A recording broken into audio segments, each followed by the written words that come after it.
It's the ultimate showroom showdown. 64 cars across 7 classes, tackling one of the world's most iconic racetracks for 6 grueling hours. It's not just a test of man and machine either, it's a battle for brand supremacy. 16 manufacturers and more than 35 models have all gathered at Mount Panorama, fighting to win the top prize. This is the Hi-Tec Oils Bathurst 6 Hour.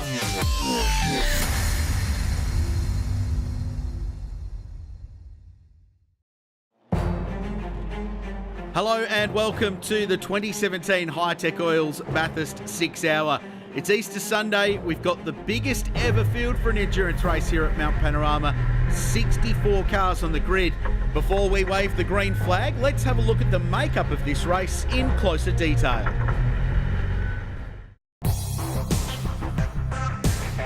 "64 cars across 7 classes will face the starter in this year's edition of the Hi-Tec Oils Bathurst 6 Hour, making this the largest field to take part in any Bathurst endurance race. Leading the field is Class A1 for Extreme Performance Forced Induction. It's where you'll find the ongoing battle between Mitsubishi's Lancer Evo and the Subaru WRX from Japan against the might of Germany's best, BMW, Audi and Mercedes AMG. Oh, and there's fast Fords in the mix as well, in the form of the new Focus RS, defending champions Nathan Morecambe and Chaz Mostert. Class A2 is where you'll find extreme performance naturally aspirated cars. It's exclusively the domain of HSV, featuring a variety of club sports and GTS models, and the sole CSV Mondo in the class. Class B1 is for high performance forced induction cars.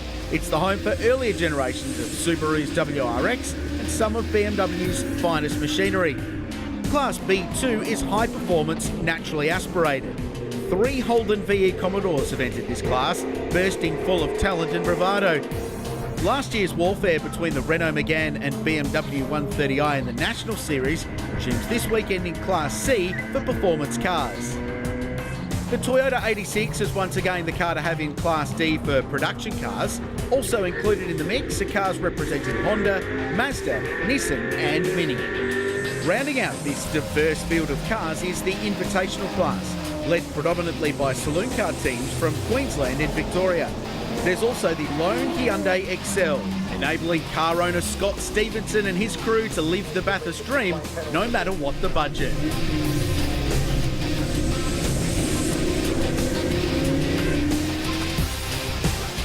Well, it's going to be a huge day of racing here on the mountain. 2 people behind the making of this great event are down on the grid. They're chatting to Andrew Roll.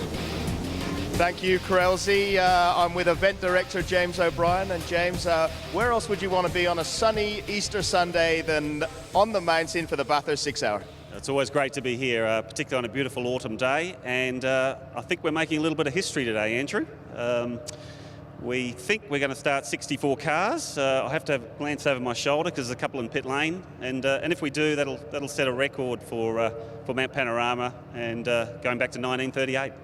Well, congratulations on that one. That is a fabulous effort. We had a great event last year. It was the first one. How has it grown so much in just 1 year? Yeah, 50 entrants in the first year, which was beyond expectations, and we've grown that to mid-60s this year. The response from the production car community has been fantastic. So to all involved out there, thank you, and especially to all the volunteers here today, a big thank you. And great to see so many punters here on the mountain, watching on for what's going to be a great race. Well, what have we got to look forward to? Well, hopefully 6 hours of great racing and lots of cars on the lead lap at the end. That's what I'm hoping for. Again, we couldn't do this without the support of our sponsors, and obviously our primary sponsor, our naming right sponsor, is Hi-Tec Oils, who have signed on for 3 years last year. They've seen the potential of this race and they've jumped on early, and we're very grateful for their support, and it's great to have George with me here today. And with such a progression in just a short amount of time, how do you grow from here? Where do you go from here? How does it get better? Well, we won't focus so much on growing the quantity of the grid. We'll look at the quality of the grid. So hopefully we'll see more newer and newer cars, better prepared teams, and we can start to get a little bit more picky and choosy with the quality of the grid. Not that there's anything wrong with what is here today, but obviously we do have a finite capacity. So that's the area we'll look at next year. Looking forward to that, definitely. One final question with you. Tip for the race. Who do you think can take out this race win? A tip for the race will be a car from A1. How about that?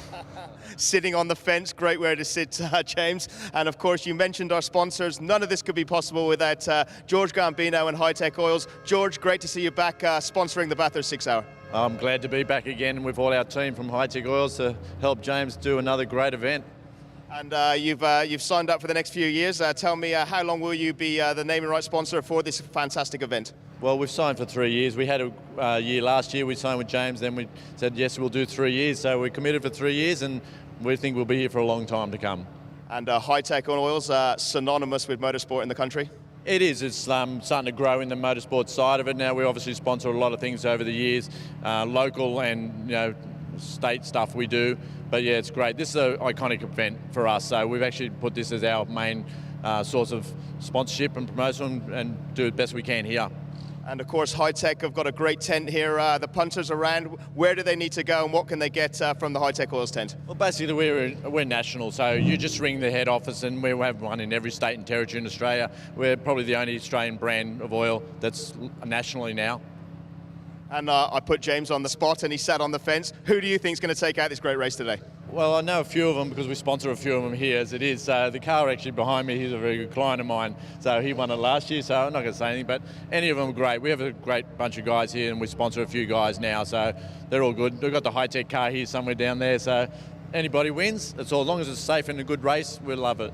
Well, guys, enjoy the race. It's going to be a fantastic event. The weather gods are certainly shining on us. Good luck to all the drivers. We're all set for 6 hours of scintillating action. Richard Krells, back to you.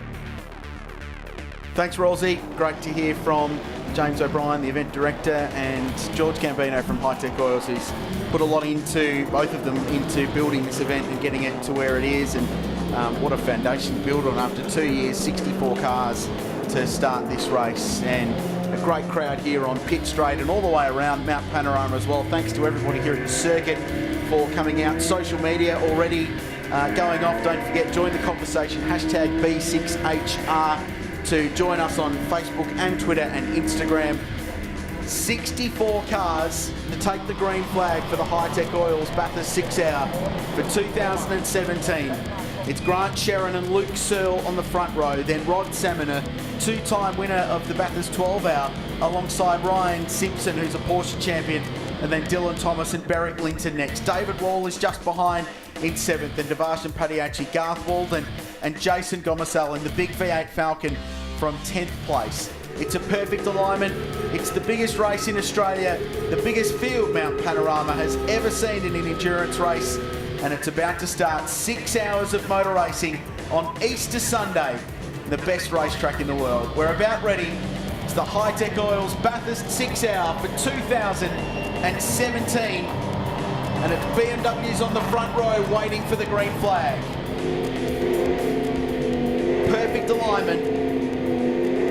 We're ready to launch the race. We're go on Easter Sunday. Good start from the CXC Evo. Down the outside of Rod Salmon and sweeps through. Ryan Simpson in that white Mitsubishi Lancers away smartly too, but it's the BMW M4 that leads a massive traffic jam up Mountain Straight for the first of more than perhaps 120 times today. And have a look at that. They're still funneling out of turn 1. And the M4 has disappeared with that straight line speed advantage that it's got. The Searle car in second.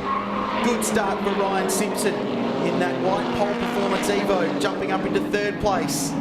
Good start to Dylan Thomas in the CXC Global Racing car. There's Beric Linton, reigning Australian production car champion, looking up the inside of the Mitsubishi in the BMW 1M, and just backs out of it. Behind them was Garth Walden, looking to do the same in the AMG A45. Very forceful start from Chaz Boston, a little further back through the pack as well. He was actually threading the needle, going 3 wide into turn 1 and held corner for the first time, so he's a very lucky boy.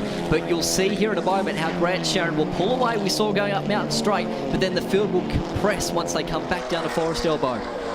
Good clean start to McPhillamy Park for the first time. And the BMWs are 1 and 2. Timing showing Paul Morris behind the wheel of car number 62, but our driver nomination said it would be Luke Searle starting. Either can do the job. Luke Searle was superb in qualifying yesterday, did a 25.9, which at the time was the fastest ever production car lap at this place. He said in the media conference afterwards, good luck to anyone that beat that time. And he was talking about Grant Sherrin, who did the 25.4 that put the bright red M4 on pole position. So that is a charging Ford Focus RS, and it's making up plenty of ground, and it's got a fired up Chaz Mostert behind the wheel. That car started 16th, and he's already fighting with David Wall in the East Holiday Park Mitsubishi.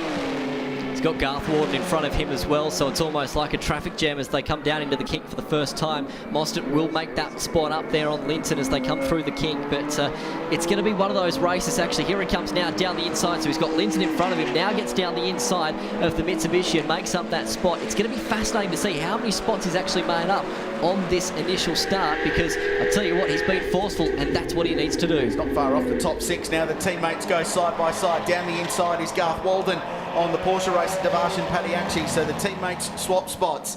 So at the end of lap one, it's Grant Sherrin, Luke Searle, the margin 2.8 seconds. Then it's Ryan Simpson up to third, gain for them. Dylan Thomas to fourth, Garth Walden fifth, Padiachi sixth. Then it's Beric Linton, then it's Chaz Mostert. He's gone 16th to 8th in one lap of Mount Panorama. David Wall is ninth, Rod Salmon a little bit further back, having started that car third. Conservative for Rod early in the motor race. It's not a bad strategy, to be brutally honest. Carl Reindler, meanwhile, from 58th is 30th at the end of lap one. And up the inside goes David Wall and retakes the position. This is what we're going to see throughout the course of the day, isn't it? Because the great thing about production car racing is that all these cars achieve their speeds differently across the racetrack, and it's going to be nip and tuck as to where you possibly block and where you let the other drivers through. But at this point of the race, it's all about being smart, just making sure that you tick away this first stint of the race, because when you compress like this, it's so easy to throw the car down the inside. One lock-up, though, means you're hard into the other person. Exciting, isn't it?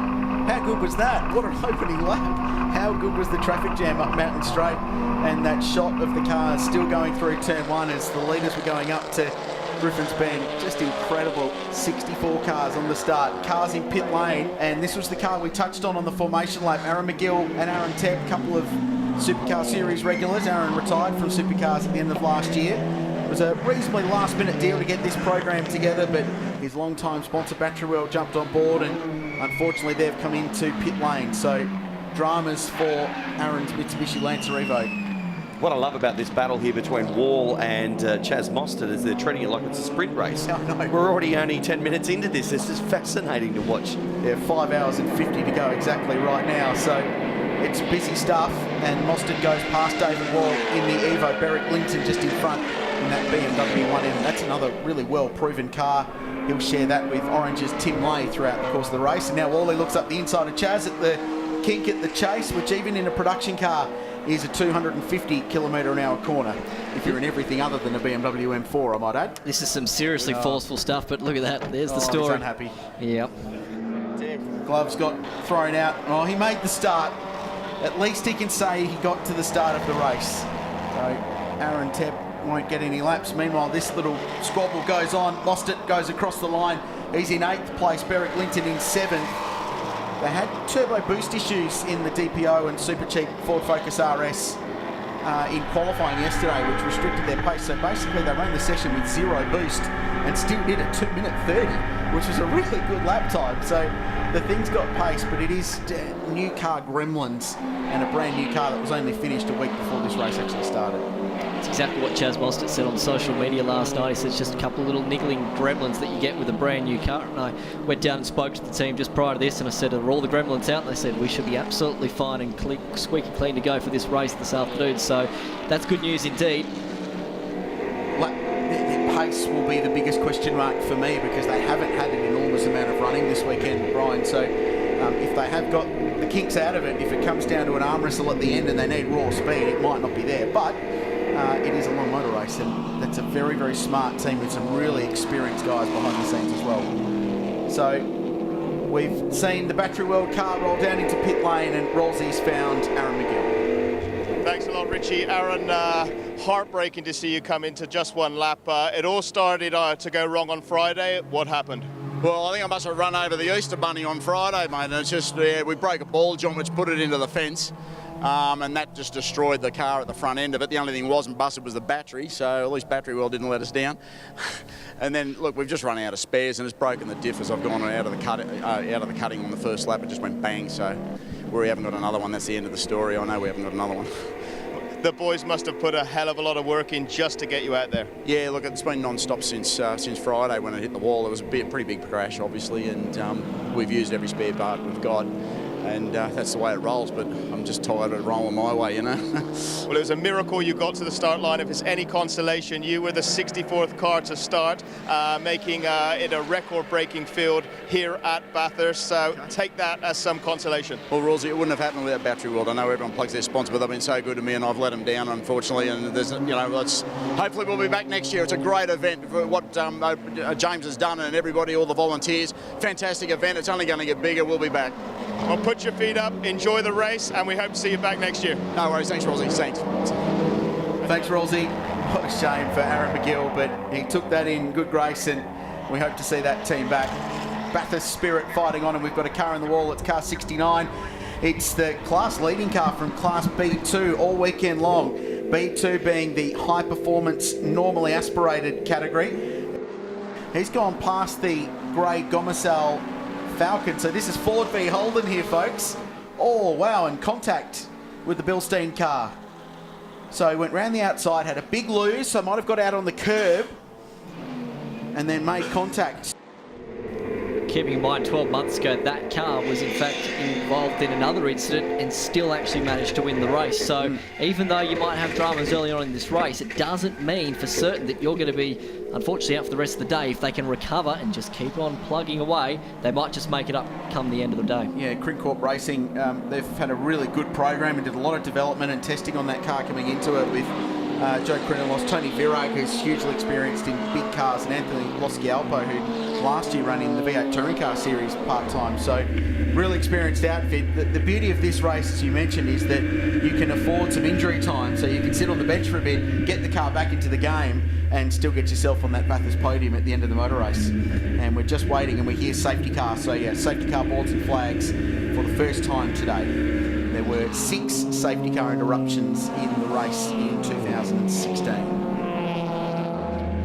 So the safety car comes out before the compulsory pit stop window opens. So that's an important factor, as we're only 15 minutes into this race, and we've got our first safety car. Very much like what we saw last year. I don't think anyone would be coming into the pits other than just a quick top up, but it will not count as one of their either 3 or 4 compulsory pit stops. Should mention a new lap record set by Grant Sherrin out in front, clean air, with a 226.43 on his second lap. That is a new lap record. So we are under the Hi-Tec oil safety car. This is why. The Falcon slowed down Jason Gomersal, and he was minding his own business, and unfortunately Tony Virag went round the outside, had the big slide. Now what's gone on out of shot there, we understand, is that Gomersal's thing's run out of brakes, and it's fired down the escape road at Hancock Turn, and had apparently what is quite a big impact down there. So that's a massive shame for those guys. That explains why he was going slowly on the exit of the chase. We're going to take a very short break. We're green at the end of this lap. We'll come back and bring you all the action in just a sec.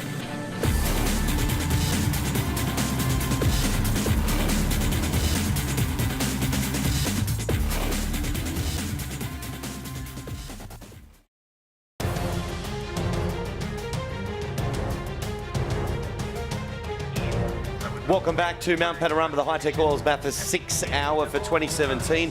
The safety car is in, so we've got green flag running conditions at the end of this lap, of course. And this is going to be really interesting over the course of the day. There's no overlapping before they get to the control line, which is under the bridge. So they'll just have a look at that with Luke Searle. I think he was okay, but you're not allowed to overlap before you get to that control line under the bridge. They were very, very strict on that in the driver's briefing. But as the field concertinas up, because some are braking for Hancock Murray's corner, it gets a little bit busy as Carl Reinlett, the 46 car with the light blue roof, continues to blaze his way towards the top 10, having started this race from a different postcode. So we're back under racing. Grant Sherrin leads the way in the BMW M4 that's been the dominant car all weekend long. This is busy. Up to turn 2, Mostert round the outside. Devarshan Patiachi's there. Garth Walden was making a move too.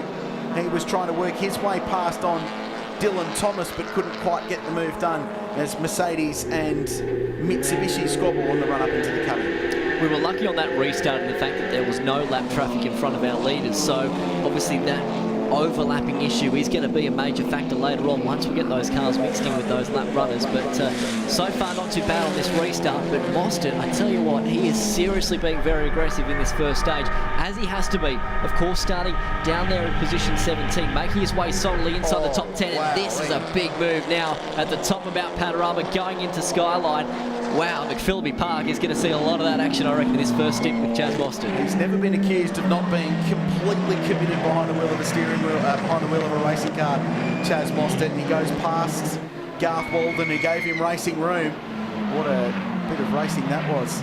Wow. So the two AMGs from Garth Walden Racing resume being line astern. Devarshan Padiachi just in behind the team boss, but Mostert now comes his way towards the top 5. Great stuff, and he's not done yet because he's working over Dylan Thomas as they come out of the elbow. So that is 5th place. He's about to be 4th. Let's see what an Evo's like compared to the RS Focus in the straight line down towards the chase. He seems to just tuck in there, but let's see how he goes under brakes as they go through the kink in the chase there. Oh, a little bit of a waggle there from Chaz Mostert, but gets the job done. P4. Former Bathurst 1000 winner. He raced the 12 hour this year, led the early stages of that, driving a BMW for Ryan McLeod, was brilliant. Unfortunately, that car was ruled out of the race, but he showed what he was capable of in a GT car, doing the same in a production car. So Chaz Mostert runs P4 in the Hi-Tec Oils Bathurst 6 hour. He's passed Devarshan Padiachi, Garth Walden and Dylan Thomas in a lap, and he now will hone in on the back of Ryan Simpson, who sits 3rd. Sharon in front by 1.7 seconds. What a drive from Mostert, big move up the top. But Garth Walden using his experience, and he's been around here plenty of times, just bailing out, and no point to fight for it. And we're told safety car, and it is safety car for the second time, unsighted by us so far. We are under safety car for the second time today, so just one green flag lap back under racing. Let's go down to pit lane and hear from the race leaders. I'm with Ian Sharon, and Ian, I'm a massive BMW fan, and that looks like one hell of a beamer right there. Yeah, absolutely. It's a bit of a weapon. It's got plenty of power in a straight line, as you can see. So, you know, off the start, we're 4 or 5 cars in front. It's good. And first time the car's had a run? Yeah, this is its first race. So, you know, before this weekend, we only had, you know, probably a day of testing, and that was it. So, first race for it. So, 6 hour race, all about tactics. What are yours?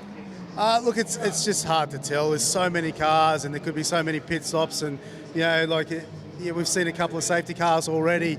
So we've just got to take it as it comes and make the calls as it comes. So I think if you try and lock into a strategy too early, you could get caught out. So you really got to roll with the punches. This is why we're under safety car. It's car 5, Kerry McMahon behind the wheel, sharing with Doug Westwood this weekend, little BMW M3. We understand they actually clipped the wall just coming out of Forest Elbow, just near the Bathurst Goldfields up there at the top of the mountain. So that is why we're under safety car, and that car had damage and was in a dangerous position, which is why we're under our second safety car interruption of the day to recover that car. So it'll be Grant Sharon who leads the field back around to green. They've led the early stages of this race. They haven't had an opportunity to build an enormous margin just yet. So it's going to be really interesting to see what they can do on a green flag run and how far ahead they can go. And check out the straight line performance of that M4 on the restart, pulling away from Luke Searle. We're back under green. Restart number 2. You can see on this restart that there's already some side-by-side action going down into turn number 1. Then James Abella in the Subaru with Peter Patton in behind him looking down the inside, then going into Hell Corner. And the Subaru has been lacking a lot of top-end speed this weekend, so they might actually get eaten up by the time they get to Griffin's Bend. Yeah, they're actually talking about pulling the rear wing off that car to try and get it some... make it more slippery, take the drag out, but they weren't allowed to, because if it's sold with the rear wing, you've got to race it with the rear wing. So unfortunately they will have to battle on, but that car was in the top 5 fastest cars across the top in Sector 2 from the cutting down to Forest Elbow. So it's a quick race car, and that's a really handy little pairing too with Carrera Cup racer James Abella and Cameron Hill, the Australian Formula 4 champion, to a couple of years ago. They're just hovering outside the top 10 at the moment. Track temperature, by the way, over 38 degrees, so that blazing sun has heated the track up. Ambient about 22 was the top for today. Light breeze blowing across the racetrack towards the east, and it's a nice day for motor racing. Lee Burgess is currently leading Class B1 at the moment in that car that won this race last year. The current leader of Class C, the Orban brothers, Kyle behind the wheel there, Blake waiting in the pits of that beautifully presented gun. Let's have a look at a moment at the top. It's the class leader in the Muscle Toyota. Oh. Wow, into the fence. Big, heavy hit too. Coming onto McPhillamy Park for car 88. One of the Queensland saloon car competitors. That's a fairly large whack too. That's the Luke Anderson, Chris Donnelly car. Hefty hit. They build those things like tanks, those saloon cars. It's Luke Anderson behind the wheel, but that's a big moment. So the saloon cars are quite loose across the top of Mount Panorama. Well, let's have a look at a HSV GDS coupe coming off the road at the Chase just before the Hitachi Bridge. So this is a great scrap. 3rd, 4th, 5th and 6th all locked together.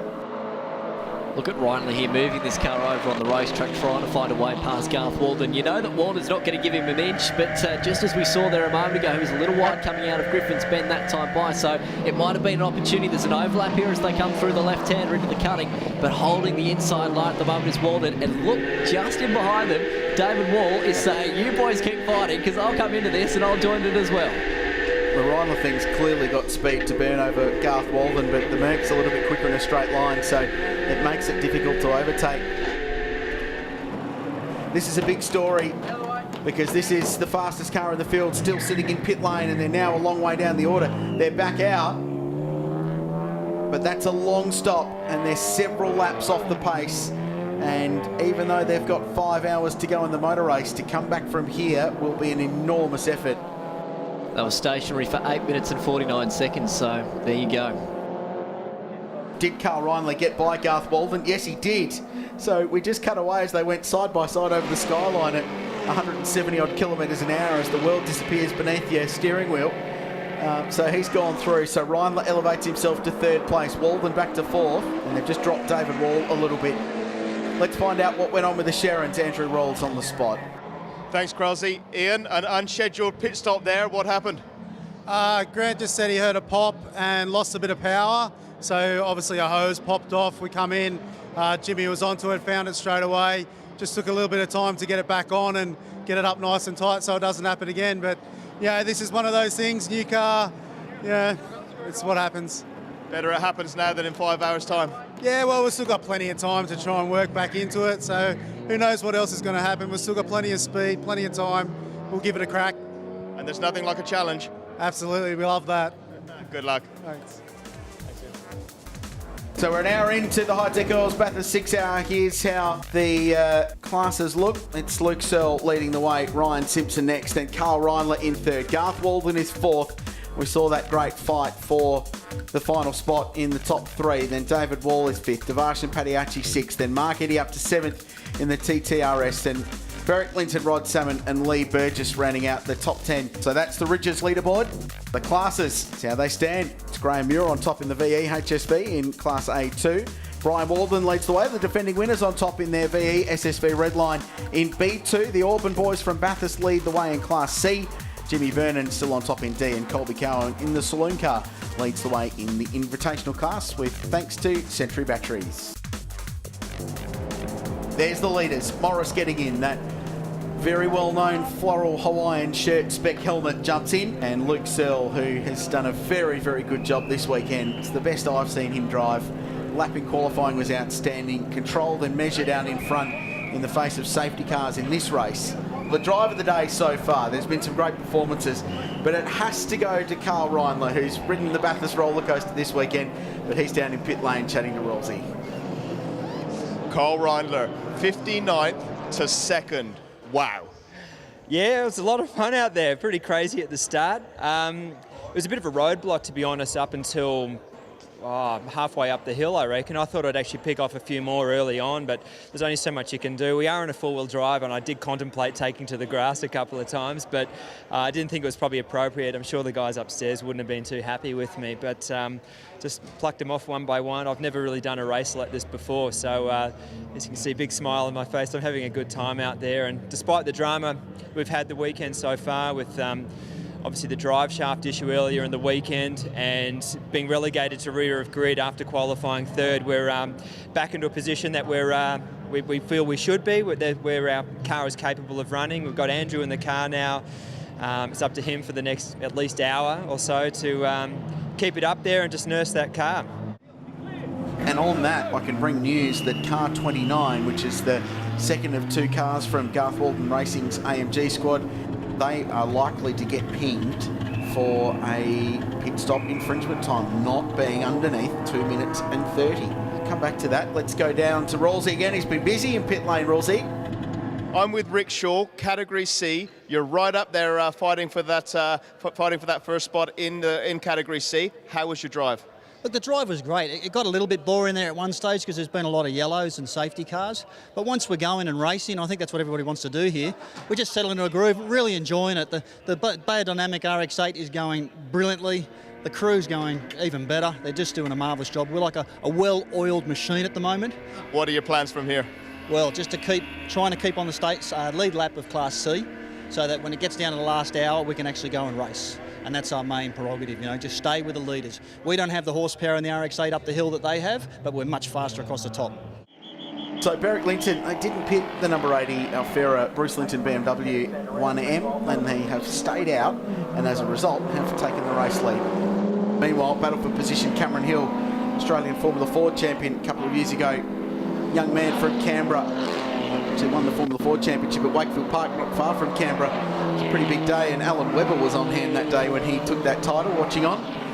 So the Canberra/Queanbeyan connection. Enjoyed that. He's a terrific young driver, James Abella, Horsley Park Gunshop car. Done a good job today, circulating around, staying out of drama, but he's got pretty quick Paul Morris bottled up behind him. This race is really going to be a case of just survive until that final hour, that final stop. Get yourself on the lead lap, stay there, and you'll be okay.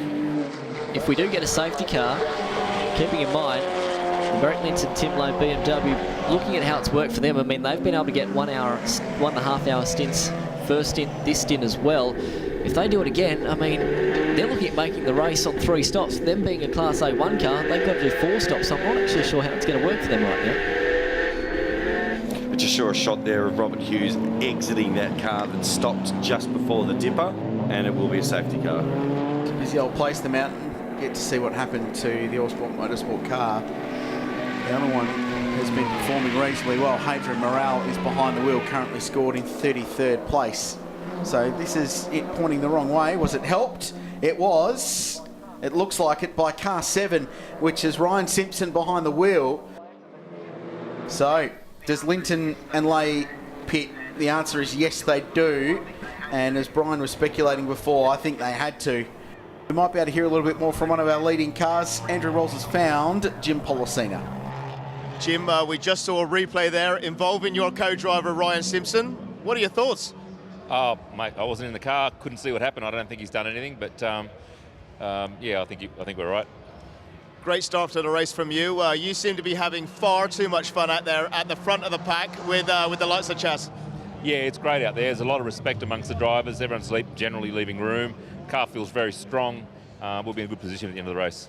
How's your strategy going in terms of number of pit stops? Yeah, clockwork. We couldn't have picked a better strategy, so we're right on it. So assuming we've had a lot of safety cars, so it's pretty easy to get it right. But at the moment, we're bang on where we want to be. So we're under safety car. It's the Hi-Tec Oils Bathurst 6 hour. Take a break. Come back with Green Flag Racing after this.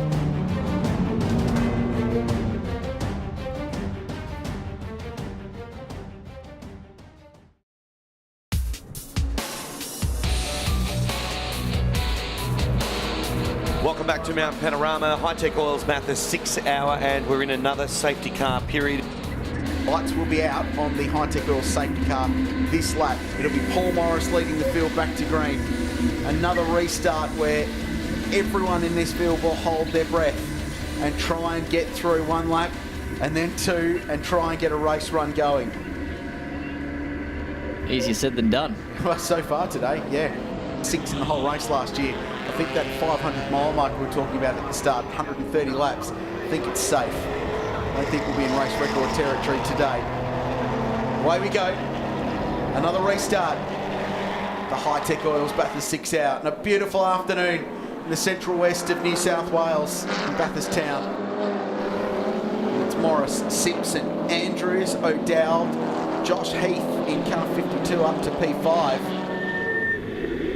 Josh Heath in P5 in the Class D car. Impressive. That slipped under the radar. Nathan Morecambe is 6th in car number 1. Then Tony Alford in the TTRS is 7th. And there's some shuffled up cars in this top 10 at the moment, just with cars staying out and not pitting. Now bear in mind, those Class D cars have got one less compulsory pit stop to do.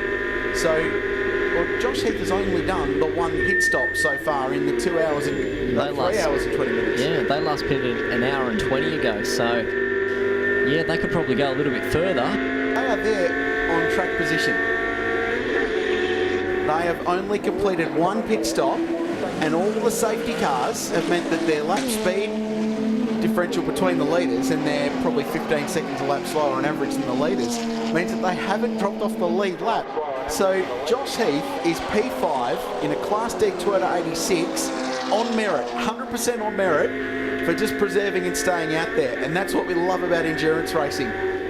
How good is that? And I reckon in terms of his strategy, he probably needs another safety car to come out within the next 20 minutes, and that will be his waiting gold, I reckon. So, because then he's almost going to be on the same cycle as those in front, with one more stop to go towards the end.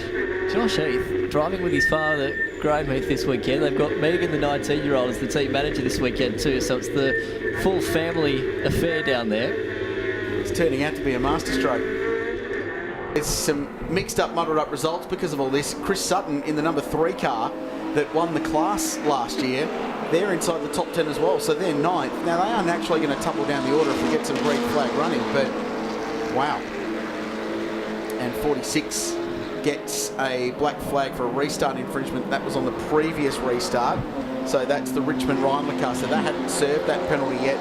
And we're being told car number 23 will get a penalty too, which is the John McCleverty, Brad Zacher and Michael Zacher Invitational class car, and that is the class leader in Invitational, their 25th outright in the saloon car class, and they will get a penalty for a restart infringement. Now, remember before that I said I've got my own theory on, I think a black flag's going to be given to somebody.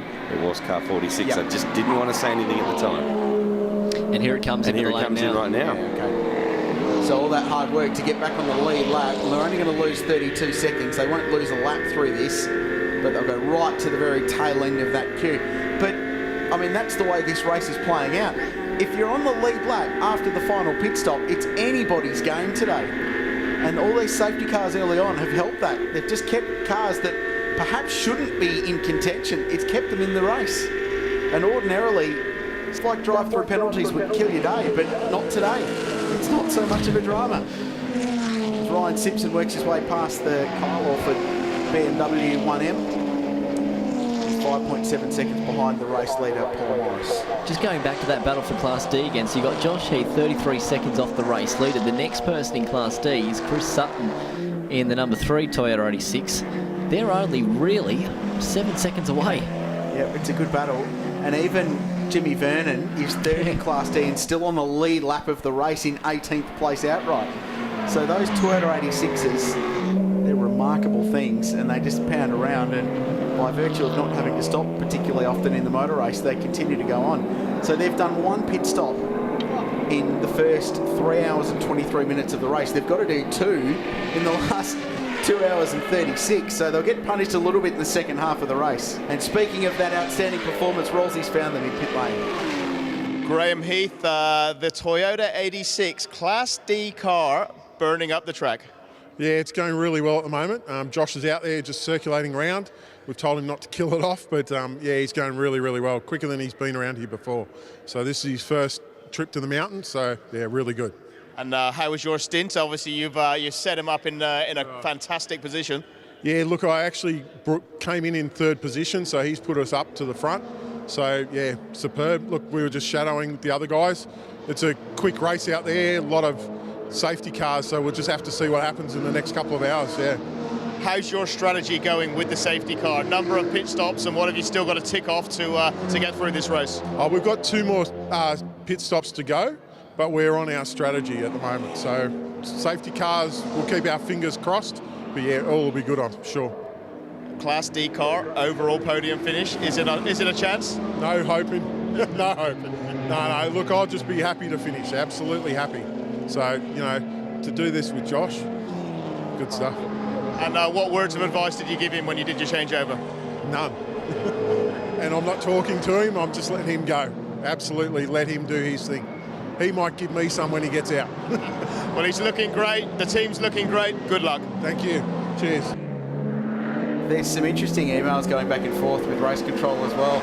There's actually teams querying race control about the running order because they're going, how come our class rival is so far up the leaderboard and we're not?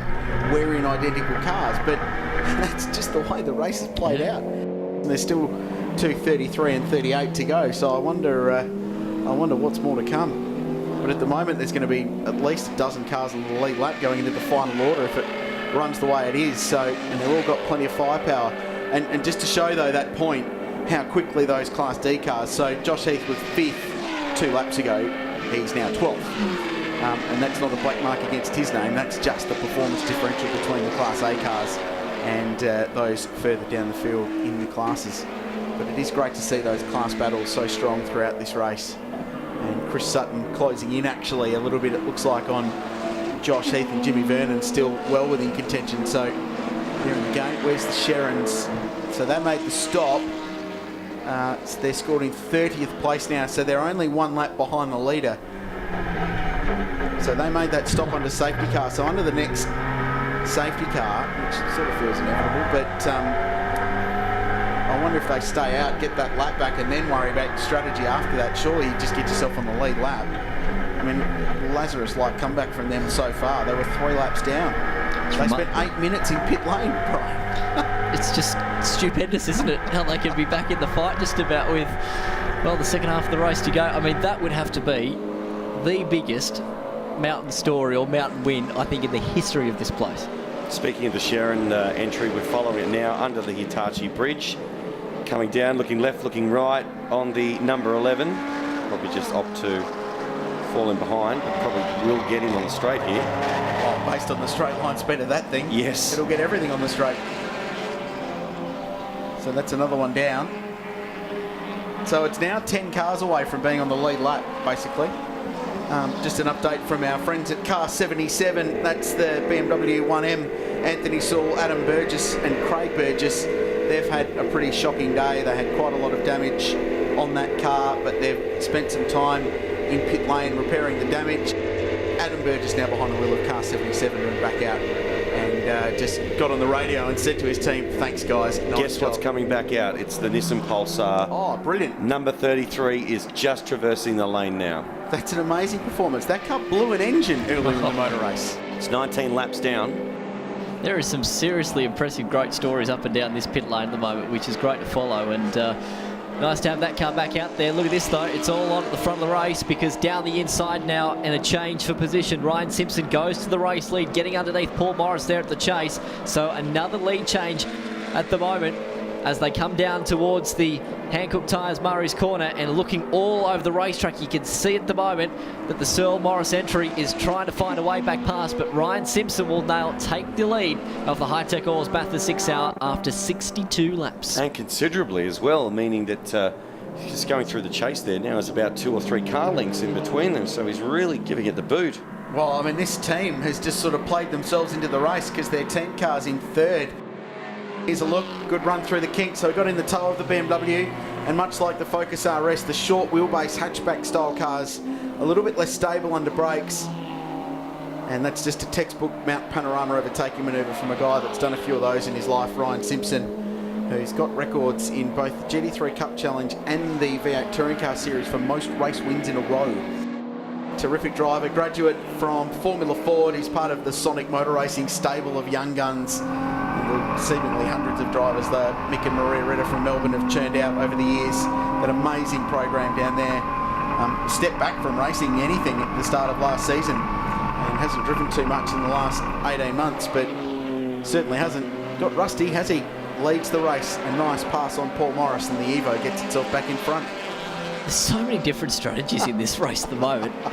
Tell you what, my brain's going into overdrive, because when you look at the leaders, I mean, they haven't pitted for quite a while. So in terms of Paul Morris, he's been in the car now since hour and 12 minutes in this race. So he's in a stint now of 2 hours and 13 minutes, and they last actually pitted at 2 hours 17. So very shortly, sort of be coming up towards a window of pitting. Yeah, you're right. Even Garth Walden is 11th in car 45, but remember they stopped at the end of that last safety car.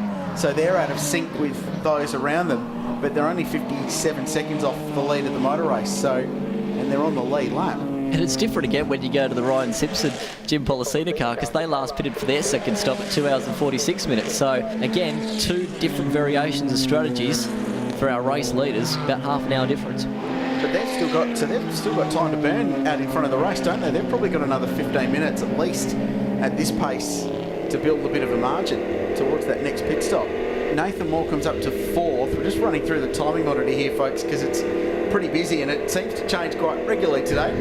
So it's often hard to keep up with. But Nathan Morecambe's 4th in the DPO number 1 Ford Focus RS. So they're just hovering there or thereabouts at the moment. And at the moment, they're just doing pretty consistent 231s. And actually, he's honing in on John O'Dowd. And last time around, I think O'Dowd had a bit of traffic, but he was 3 seconds faster than the Evo that's currently holding down 3rd place. So Morecambe's coming.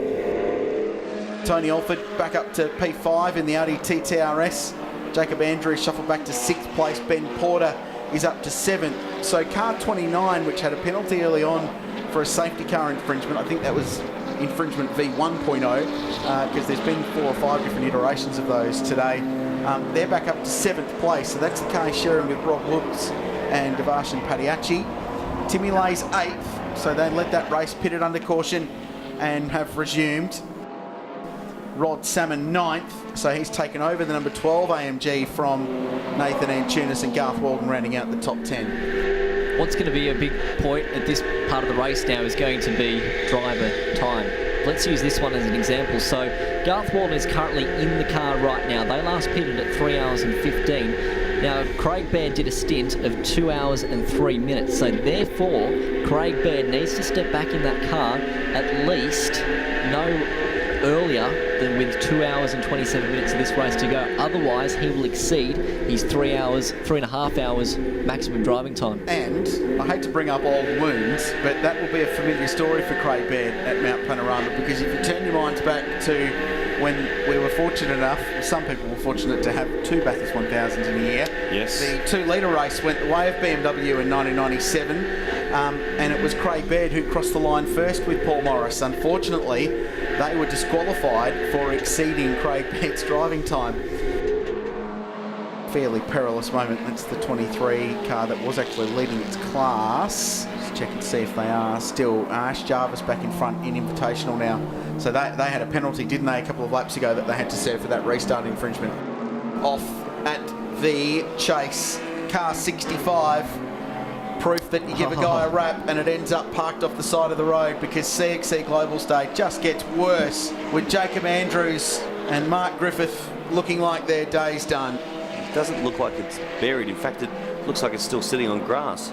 The problem with that part of the world is too that it's the fastest corner in Australian motorsport, leading into a very heavy braking zone. I wonder if he's had a tyre go down or cut a tyre, because he had a huge lose through the kink. And I think the reason he stopped is because he's just gathering himself, because he almost ended up in the wall.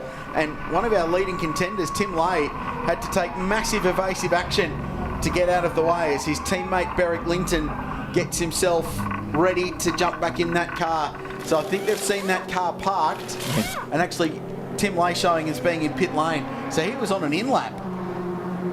Well, I reckon they might have called it and said, hey, look, we're towards the end of our fuel window. Let's just roll the dice. If a safety car comes out on this, we've played it beautifully. So here's car 80, Tim Lay pit. So green flag pit stop, which has been a rarity today, and they'll almost certainly lose a lap through this. Or will they? So in the space of heartbeat, that's just been one of the best calls of the race. We'll learn more about that because Rollsy's found Tim Lay's just jumped out of the BMW. ABS problems. What's happening out there? It was all going pretty well, actually. I mean, it's just had an intermittent problem where the ABS light comes on and then the ABS stops working. So unfortunately, it happened down into the chase then, and it just locked up all the tyres. Couldn't get it unlocked, unfortunately. So anyway, that's the way it goes. Hairy moment? Oh, not overly. I was just trying to get the brake unlocked, you know, so I didn't square the tyres, but I just couldn't get it unlocked. So the tyres were knackered, so I just had to come straight in. One thing that is working pretty well is your pit stop strategy. Tell us about that. Oh, well, you know, the boys are just doing what they did last year to help Berwick win the production car championship. They're just doing a solid job. We may not be the paciest car out there, but these little things, unfortunately, in these races, like a ABS light coming on, can just ruin your day. So we'll just put our heads down, keep going, and we'll end up somewhere, I hope. I think the Sherrans would have hoped that more people had pitted then, because I think they were pretty keen to get their lap back. They're not that far away from it. With so many cars still on the lead lap, it really is a case of anything can happen in that final hour of the race. Throw all the balls in the air and see where they land at the end of the day, and that's where it is. So we're under safety car. We'll take a break, come back with some explanations and what's going on the mountain for the Hi-Tec Oils Bathurst 6 Hour.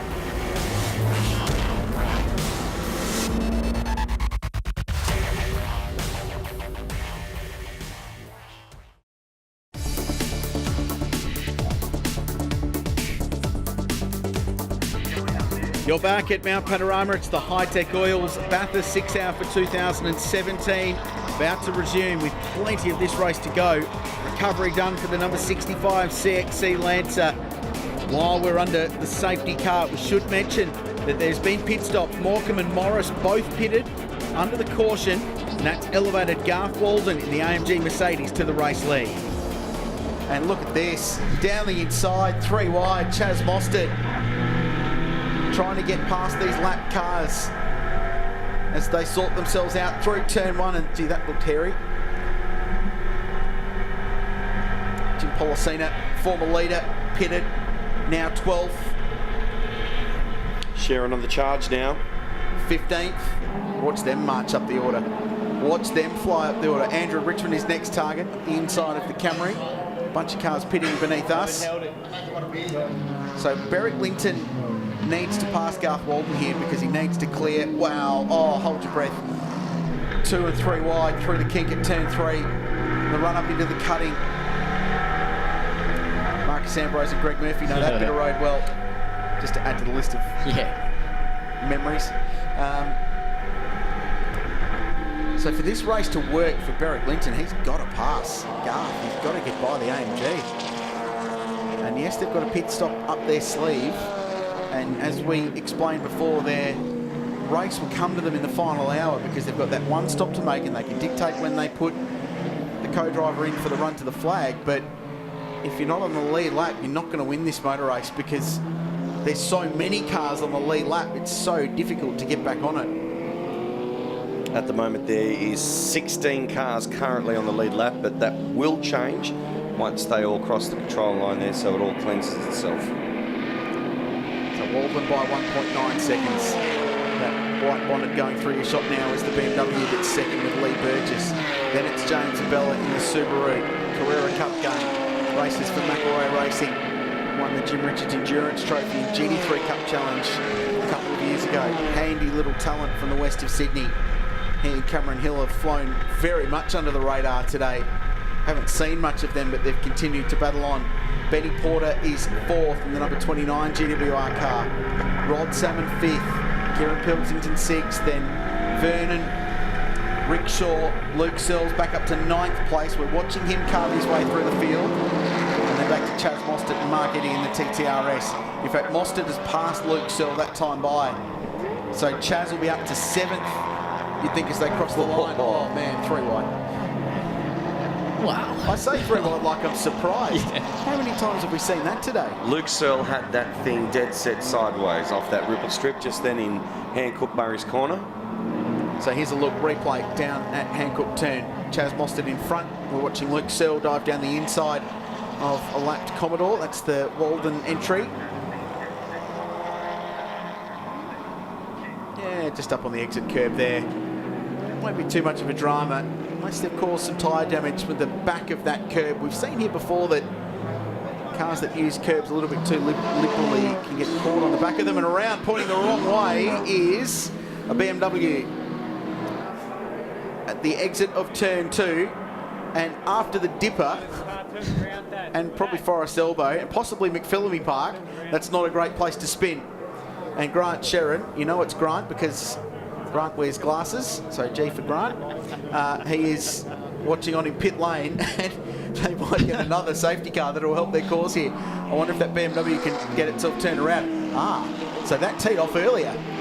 So there was contact there. BMW on BMW. That's the Steffenmobile that got into the back of the 1M and caused it to be pointing in the opposite direction of travel. Do you know, when you're travelling up there at speed, he's very lucky not to have taken the wall, or it looks like he may have just. Keith Bensley was behind the wheel of that car, in fact, at the time. Here goes Mostert on his rampage. So this lap, he's past James Abella. He's past Lee Burgess. He's about to pass Ben Porter, who's also past Lee Burgess. And he'll do it at turn 1 by the looks of it. So Mostert storming his way through the field. He's third. You get the feeling second is only a matter of time. And once again, the RS Focus races its way to the front of the field. Looking to the back of car number 29. Headed up by Rob Woods, who made his debut in the Porsche GT3 Cup last weekend at a very soggy Sandown.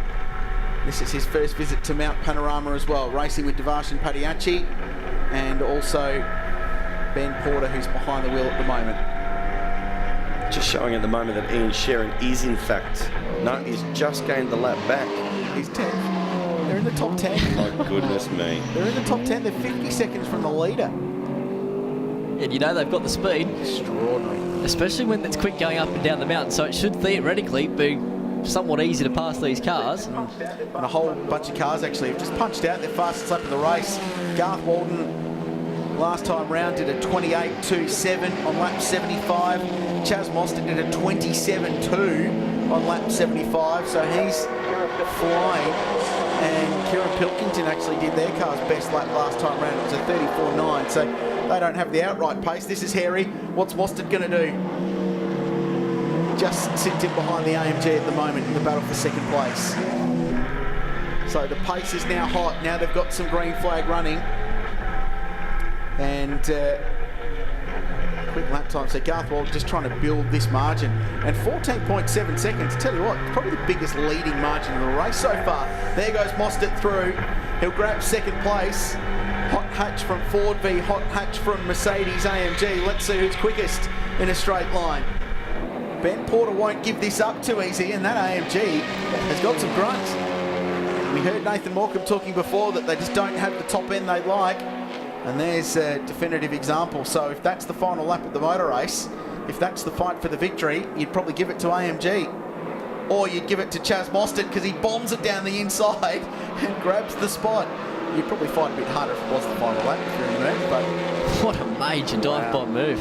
That's textbook for Chaz Mostert. Look out though, Porter's going to reel him back in again, but that car, that Focus, very strong under brakes, will hold that position for now. Will slot himself into second. I tell you what, he might even have to play the defensive card here in just a moment by the time they get back up to Griffin's Bend, because again, that Mercedes is probably going to have the legs. In fact, he might even get the job done a little sooner, but the Focus good under brakes. But now the challenge is going to be as to whether or not Mostert will drive this car and make this Focus as wide as it can possibly be as they head up Mountain Straight. How good is this stuff? If you're Ford, you're mad not to be involved in this, because how good is this an ad for the Ford Focus RS? Because it's knocking off a Mercedes AMG that's a little bit more expensive than it, and it's way up the order from a BMW M4 that's a lot more expensive than it, and it's not far off the lead of the motor race. The car companies will come to this style of racing, I'm sure of it, with this race as the centrepiece for the revamped Australian Production Car Series. What a good ad for the Ford Focus RS. How good's this thing? Rosie? Well, it was looking like the debut of the M4 wasn't going to go well. Everything's turned around now, back inside the top 10. Things are looking good. Yeah, we're back in the top 10 now and we're back on the lead lap, so quite happy with that. Everything's going, cross fingers, going well for us at the moment, so keep plugging away and see where we end up. What were those early issues and how were they resolved?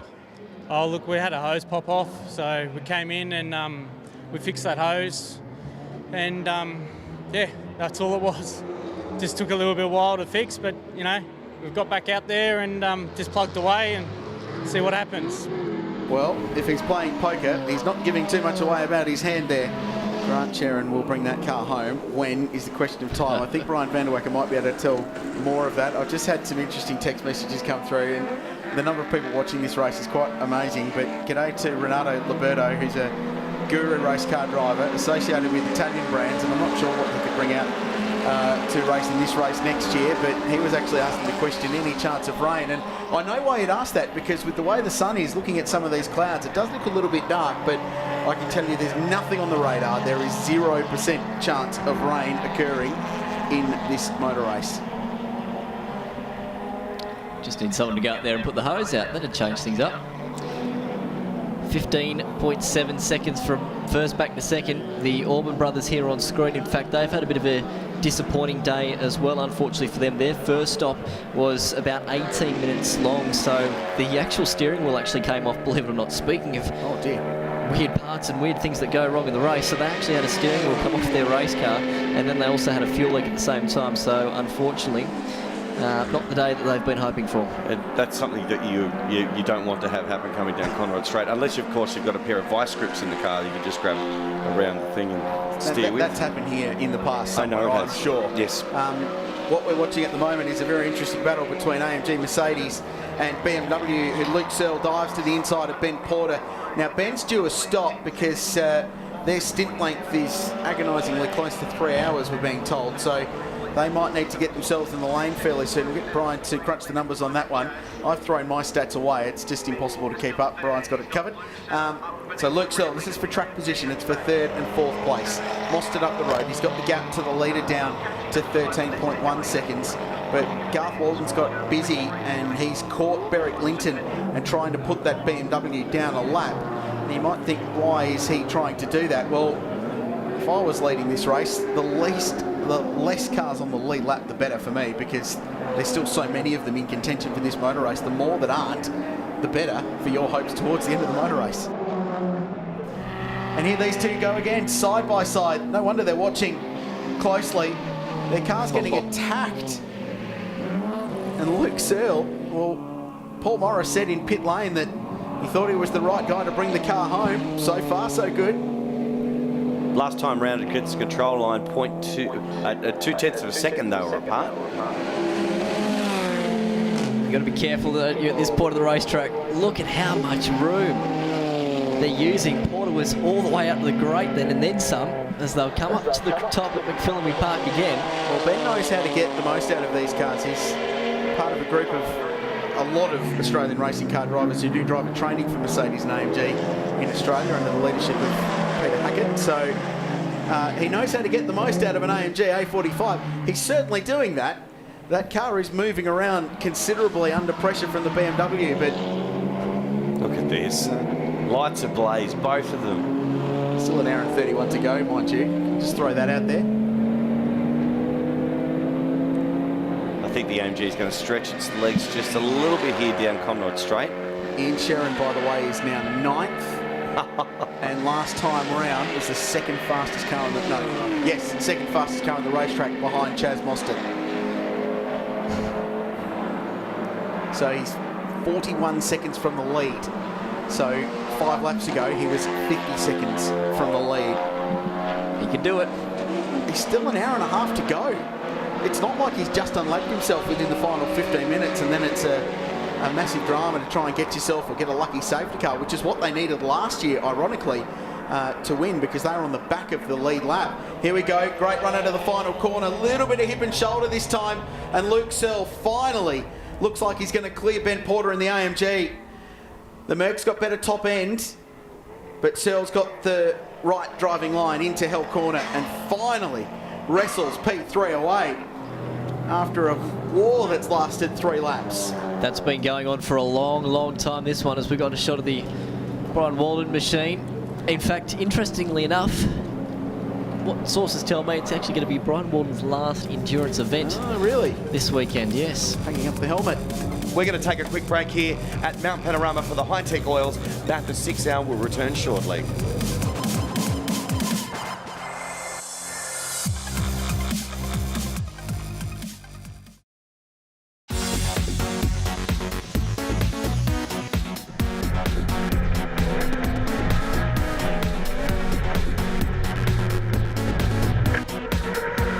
Welcome back to Mount Panorama and the Hi-Tec Oils Bathurst 6 Hour, and to drama for one of the Class D favourites, the Petters Racing Toyota 86. Grant Phillips behind the wheel, American co-driver Michelle Abate in pit lane. There's been contact at the top of the mountain, and this car limping back to pit lane in real dramas. Let's have a look at what happened. So following some B-class cars down through the top of the mountain, this is where the Toyota is actually quicker than these cars. The car goes through, putting a lap down. That's the number 1 Ford Focus. Oh, and there's contact with car 1. And it pushed the Toyota into the fence.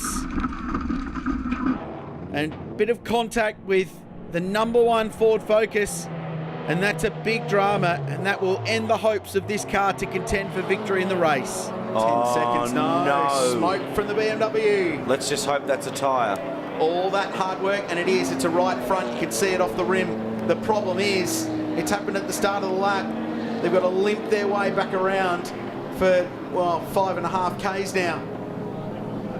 So they've got a bit of time to spare, but it's going to cost them a lap. It'll drop them back off the lead lap of the race. But as we said, they've still got an hour and 28, so I blankly refuse to rule them out. Because, no. Just because no. No. It's un-Australian, Richard Crowe. No, you cannot do it on a race like this, the way this race has played out so far.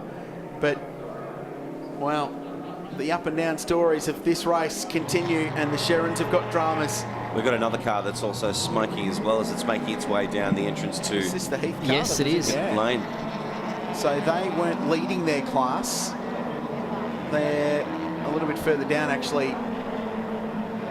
Mark Kane leading the way in the Jimmy Vernon car in Class D, though they have just completed a pit stop. You can see on screen here car 17. 17C, that's the local entry of the Orban brothers, Blake and Kyle. They've had a terrible day today.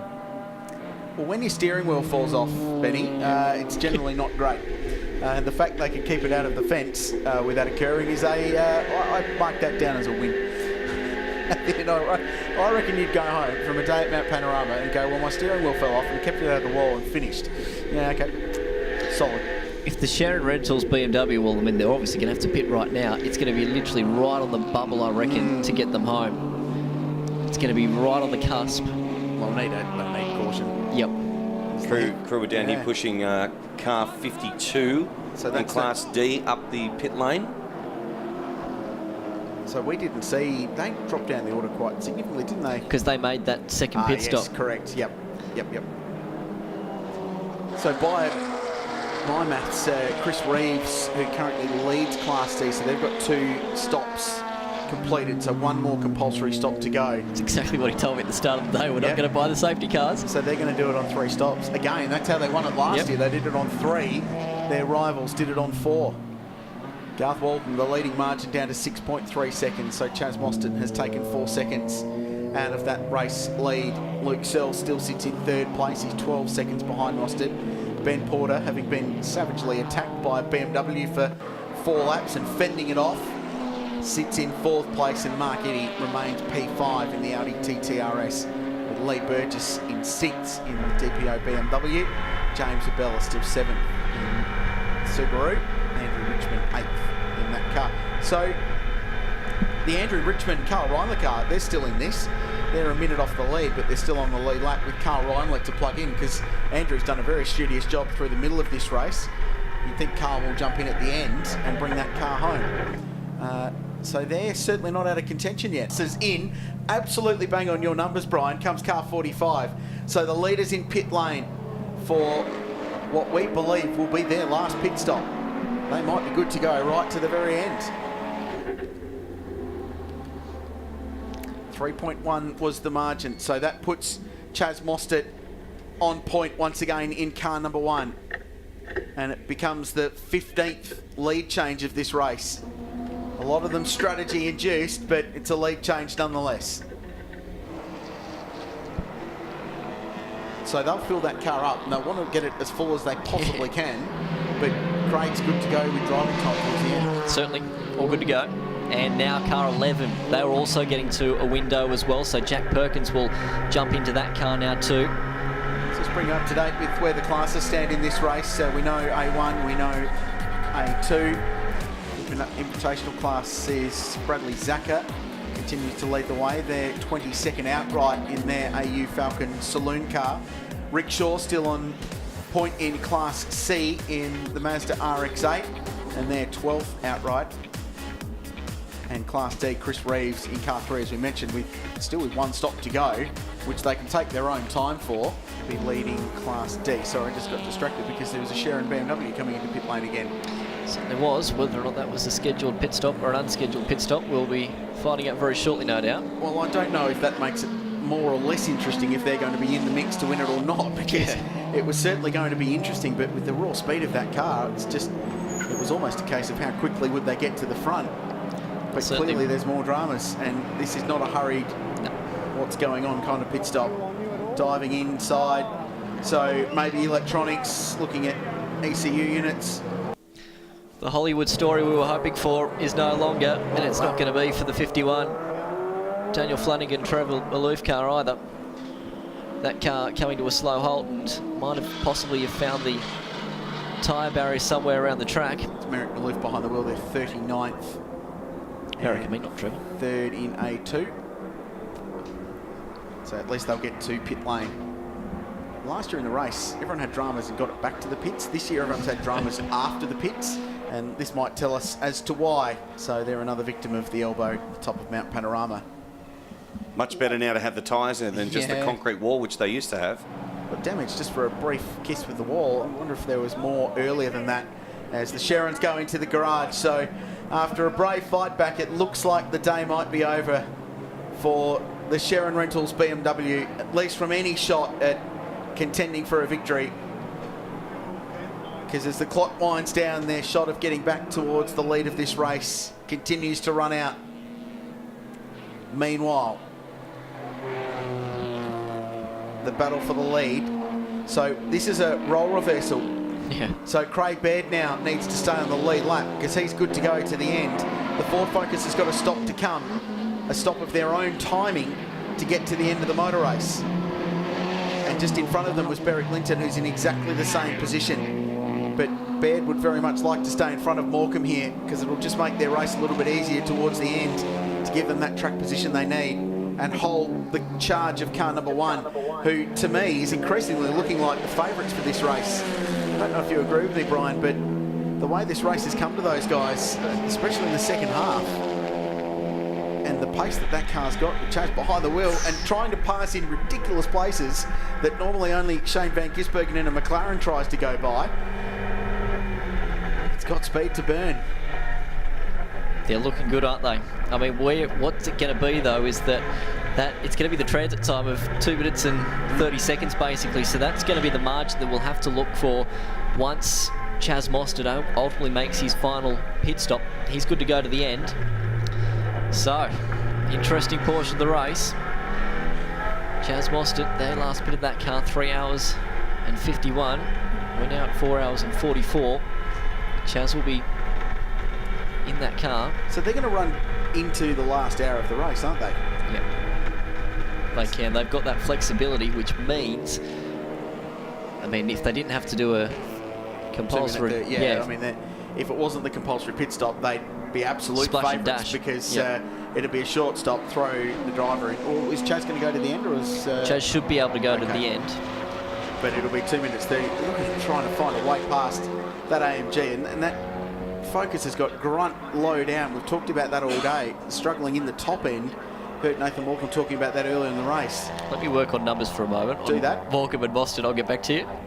So the race has just settled for a little bit, which is good because it gives us a breath and a chance to take an opportunity and just take stock of this field and where they're running. A little bit further back, there's the Andrew Richmond car with Carl Reindler still to come. Still on the lead lap. Policina's in the same boat in car number 7, the pole performance entry. So by my maths, there'll be, once all these stops worked out, there should still be 12 or 13 cars on the lead lap, I would have thought. Perkins could go to the end, can't he, in car 11, so he's good to go. He's currently 12. He's 2 minutes and 3 from the lead. So when Mostert pits, he's going to end up in front, assuming they stay the way they are relative to each other, because it's 2 minutes and 30 in pit lane. There's Paul Morris on screen now, just taking in exactly what's happening at the moment. So they're 9.8 seconds behind this car of Chaz Mostert. So if we go green towards the end of the race with the one stop still to go, they're all going to cycle in behind car 45, who's looking in pretty good shape at the moment. But of course, that's assuming it stays green all the way to the end of the motor race. I just wanted to give a shout out to one car. We've seen a little bit of them on screen. They're currently 41st outright. Daniel Sugden behind the wheel. It's the Toyota Camry. Daniel Williams and Kurt Metcalf sharing the drive with them. They just pounded around all day. Not the fastest car on the racetrack, not the fastest car in their class, but they're 41st outright. They continue to lap, and they're looking to get to the end of the motor race. And that will be an achievement in a car that looks like it's come from the car park of Central Bathurst shopping mall. Not bad, is it? So there's just over an hour to go. The Hi-Tec Oils Bathurst 6 hour. A rush of safety cars at the start. A lot of caution. 28 laps under yellow today.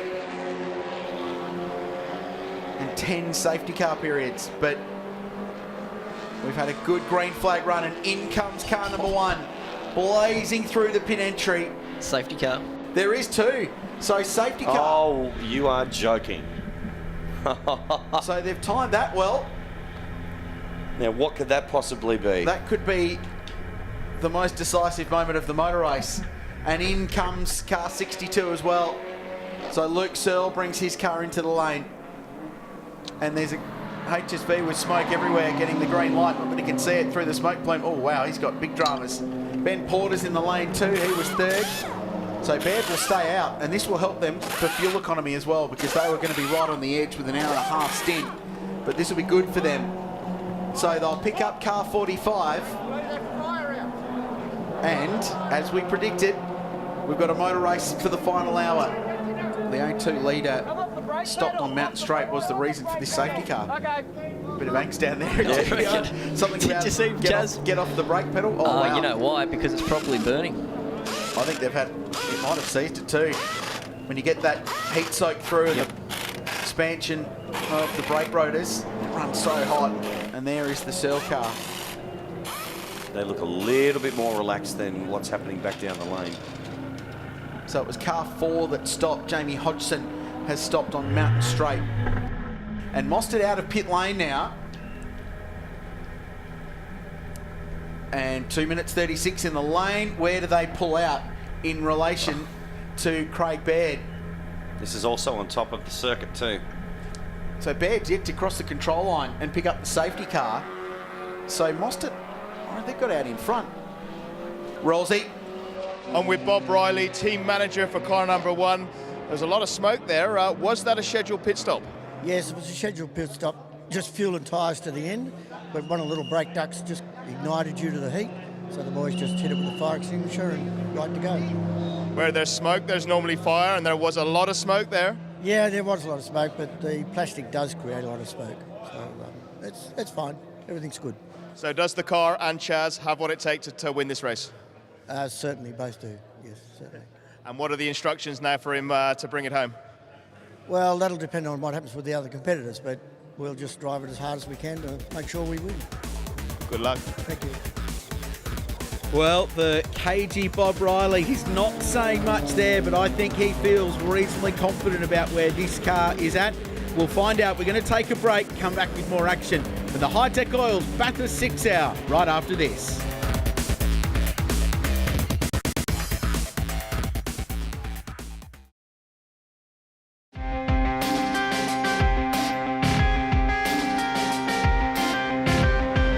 Welcome back to Bathurst. Our coverage of the Hi-Tec Oils Bathurst 6 Hour continues. We're on a race restart now. The race is being led by Mark Eddy. The Audi TTRS is sharing with Tony Alford. They've still got a pit stop to come, but they are the race leaders at the moment. Fast cars working their way through the field. Dramas for an Evo. The pole performance cars just locked the rear brakes going into turn one. That's a big moment in front of a still very large pack. It looks like car 6 will be able to go again. But there's the leaders, a stop to come, but what a drive from the TT so far. Hopefully they can get that car turned around once this enormous field is passed and we go green right to the end and let this race play out. There's 8 tenths between Chaz Mostert and Luke Searle, and we'll pick them up as they come through this field on the run up to Griffin's Bend. There they are, the leaders in shot now. Red bonnet on the Ford Focus on the right of screen, working his way past the CXC car. There's the car in second place. This is the fight for what will be the race victory, and just in behind was the A45 AMG. So the top 4 cars in the motor race covered by about 3 seconds. Remarkable, isn't it? As there down the inside goes Devson Paniachi. Look at Mostert around the outside. And Searle, that's an important move. Look at that, he's just put 2 cars now between himself and Luke Searle. So, yep, it might have been a daring move, but it's going to be these little finite seconds towards the back end of this race that's going to prove very, very crucial. The irony is these 4 cars at the pointy end have all been very evenly matched on raw speed.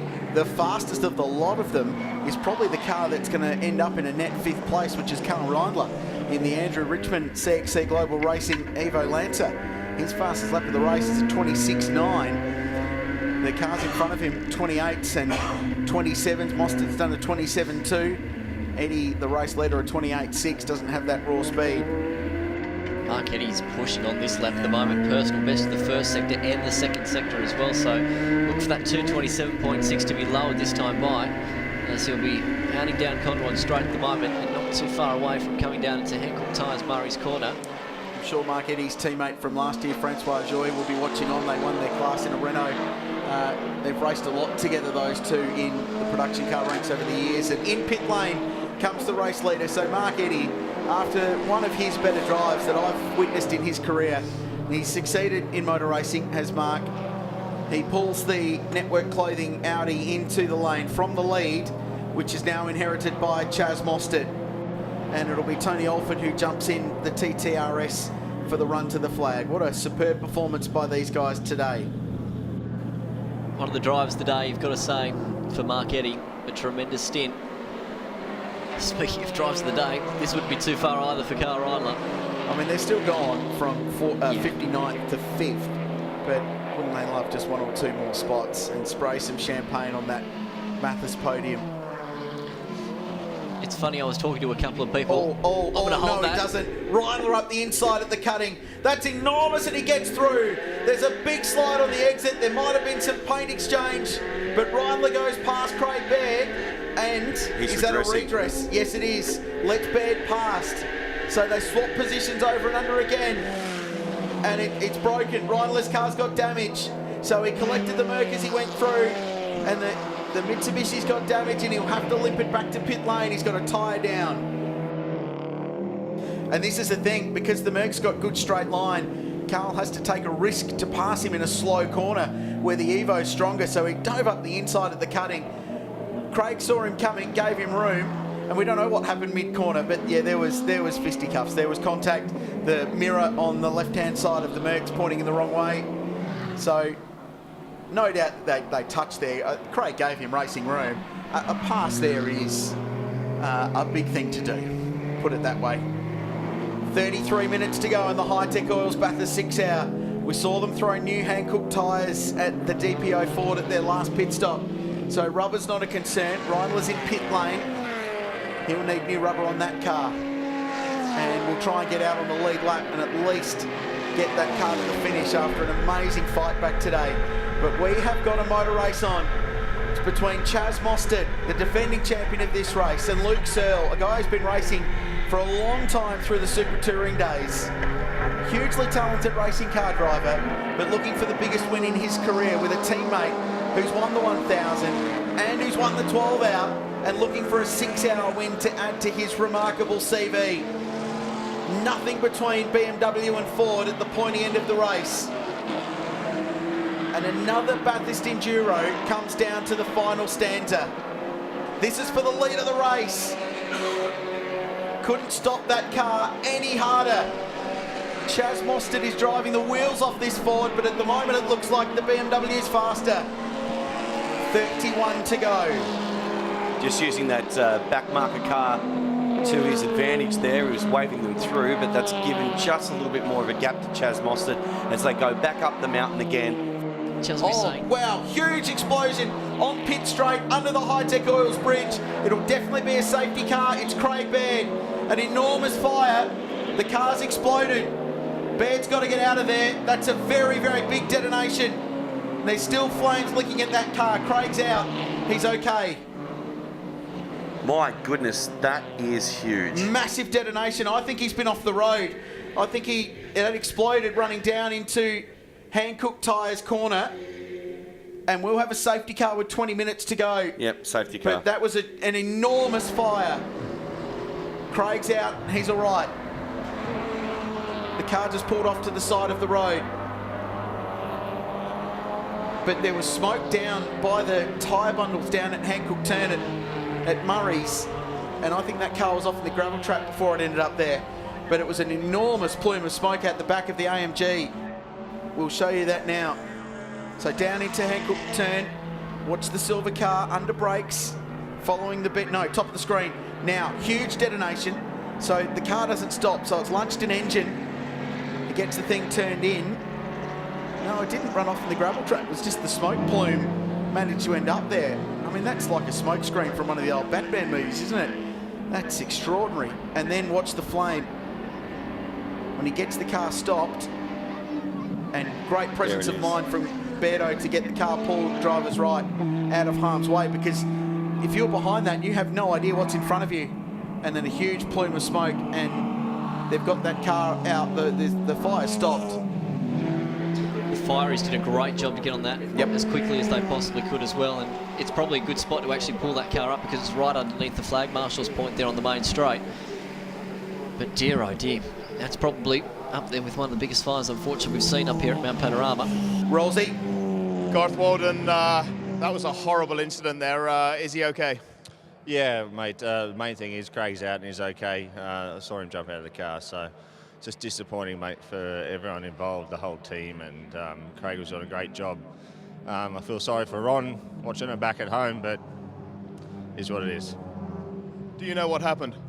No, it looks like an engine failure by the look of it. A lot of smoke and a bit of fire at the end, so I'm not quite sure. The car has been running great all afternoon. We had a few little issues this morning, in the start of the race, and the car was quite good this afternoon.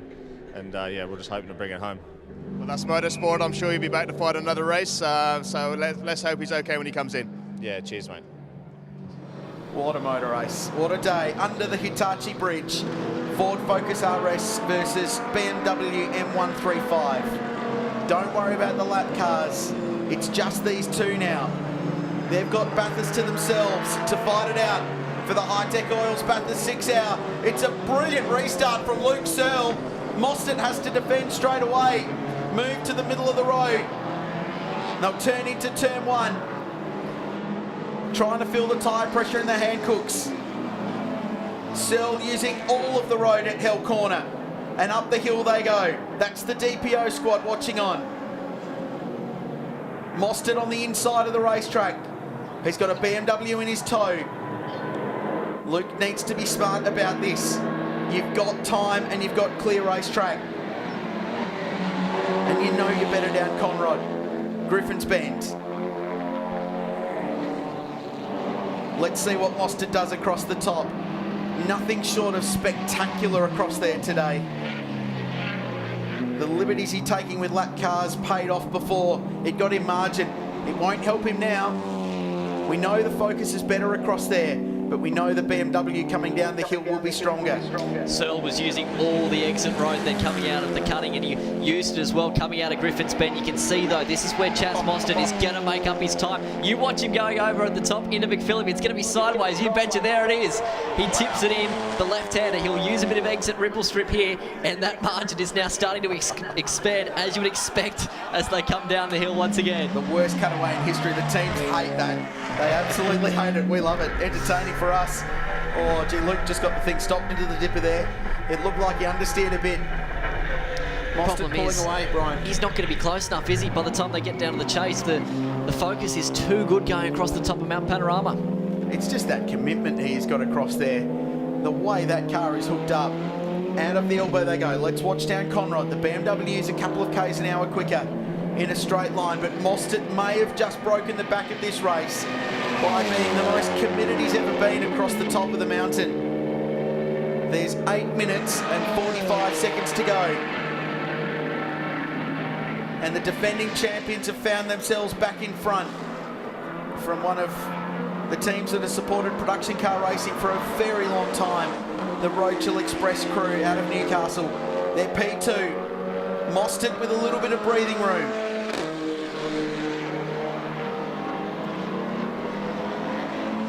The official margin as they cross the line is 1.2 seconds, and it's a 2:25.9 for Chaz Mostert. It's his fastest lap of the motor race on the restart. That is an extraordinary lap time to a 2:26.9 for Luke Searle. So Mostert punches out his car's fastest lap, the lap after a restart on cold hand-cooked tyres. That is amazing. The shot of Nathan Walker was like, get out of here, Chaz. That's nuts. That is absolutely incredible. But that's what he needs to do at the moment to hold this race. And you can see already that margin from what it was a lap ago has certainly extended. And Mostert now is starting to put his ascendancy on this race with only, well, 7.5 minutes to go. I tell you what, Ryan Simpson's catching Devarshan Padiachi as well. So the number 7 Mitsubishi's hauling in the number 29 Merc for the final spot on the podium. So that might yet be up for grabs yet. Not that this leading battle's done with either. And they will get traffic. You can almost bank on it. The leaders just crossed the start-finish line now, and these guys are up at the John Hinksman Vista. So it'll be a lap or two, but they're going to get there before the end of the race. Just to throw another curveball into it, it's going to be intense. And it's going to be ebbing and flowing like you could not believe. If anything, Chaz needs to build that margin now, because by the time they do hit lap traffic, then that might just evaporate, and that's where, again, he'll need to be forceful. I can't believe that lap from Chaz. You don't often see in endurance races the fastest lap set right at the very end, especially in production car endurance racing. But that's what he's done. What a testament to this crew, the DPO squad. We heard from Bob Riley early on. Nigel Bolling, who's built more than his fair share of production cars over the years, and Barry Morecambe and the team have put together a really strong program. This is the longest this car's ever run. It did a shakedown at Wakefield Park before this weekend, and that's about it. It is a brand new race car, and it had dramas yesterday. They qualified 16th, and with turbo boost issues, they had no boost in quali. It did a 30.0, and they were 16th and a long way down the order. Bear in mind, they won this race from 11th last year. So at the moment, we're on for this race being won from outside the top 10 on 2 occasions. No one's won the 12-hour from outside the top 10. It's a cool stat itself, isn't it? Headlights ablaze as we're getting later in the day at Mount Panorama on this Easter Sunday. Well, this should be the fight for third place. The BMW goes through on Ryan Simpson, but Ryan was closing in on Devarshan Padiachi here. Chaz Mostert, 2:25.82, fastest lap of the motor race for him, but going with him is Luke Searle, does a 25.85. Luke Searle has just gone faster than he qualified, and he qualified second. This is some kind of drive from Luke. He is driving his heart out, and he's kept the gap at 1.3 seconds. This is still very much anyone's motor race. And they're at lap record pace, literally lap record pace at the front of the field. Mostert sets the fastest lap of the day on lap 110. And Searle goes with him, punch for punch. And the little BMW has not given up yet. And there's a feel-good story to either one of these cars to win this motor race. But what a display of motor racing at Mount Panorama. Just got a feeling here that Luke Searle's just pulled a little bit back on Chaz Mostert over the top there. I feel I'm in agreement with you, absolutely. To the first sector, Chaz Mostert, 1 minute, 0.2 exact, and then just behind him, you had Searle, 59.7. To the first sector alone, Searle was half a second quicker. This is a great motor race. The water car race. Chaz has got that thing as hooked up as I've ever seen a race car at this place. Lap record on lap 110. The fastest laps for both these cars on lap 110. They're punching out qualifying numbers. It's incredible at the end of a 6-hour production car race. Tell you what, if Searle can do this for another lap or two, this sort of pace, he's going to be close enough to have a lunge at Chaz Mostert. Look at it now. This might just be the moment. Mostert, the car seems to be slowing down the inside. Here comes Searle, a change for the lead with 4 minutes left in the great race of the Hi-Tec Oils Bathurst 6 Hour. Luke Searle is your new race leader. Mostert's not done with yet. Good run out of the chase. Searle will have to defend into Hancock corner. Chaz will send it left and then right. Right on the edge of braking, the brake disc's glowing. A change of the lead with 4 minutes to go. The BMW is in front, and we're running out of laps. What next? What's Chaz got left? There's got to be something more for car one. Surely that's not it. From everything we've seen from them today, from passing lap cars on the grass at the metal grate, he will have another go. If he can get a good run across the top, he will have another go. Forest Elbow might just have to be the moment for him as they turn it back into Griffin's Bend once again. Not too much time left in this race. How much has Chaz Mostert got left in this car to have a lunge at Luke Searle? I tell you what, he pushed hard at the restart to get a margin across the top. He's going to have to push even harder this time by. Luke Searle has driven the race of his life, and he's about 3 minutes away from a race win at Bathurst. Right, Mostert, this is where that car's better. What's he got? On the lap record pace at the end of the Hi-Tec Oils Bathurst 6 Hour. And an extraordinary day on the mountain. He's reeled him in a little bit. He's reeled him in a little bit more. But will he be close enough to have a go at the elbow? That's the only place I can think of. He's just going to have to send it down the inside and then hope that he can hold on down Conrod Straight. But I don't know if he's got enough. The only benefit now, if anything, is he's going to have a little bit of a slipstream coming down Conrod Straight, so it might just help the top end speed ever so slightly for Chaz Mostert. He's certainly not close enough at the moment, and time is running out.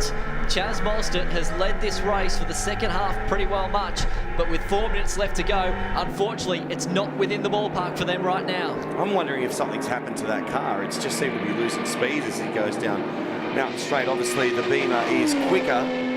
But don't forget, gentlemen, the race for third place is still on as well. Yeah, it is, and Ryan Simpson's 1.9 behind Devash and Padiachi. The BMW pulls away. The Focus is limping. What's going on? They've got to limp this car home. There's not too long to go. It should be the second time after the control line, after 5:58 local, which we're at now. So there's a minute on the clock. There's Paul Morris. He's going to make the treble. It looks like they're going to make the treble. The gap has extended. Mostert across the line. It's 5 seconds. He's got to bring it home now. Mostert was near 60 kilometres per hour slower going down Conrod Straight that time by, so something is certainly not right at the moment with this number one car after 6 hours of racing just about. With checkered flag just about in sight, Chaz Mostert is limping this car home. This is the last lap of the Hi-Tec Oils Bathurst 6 Hour. Paul Morris on the verge of history.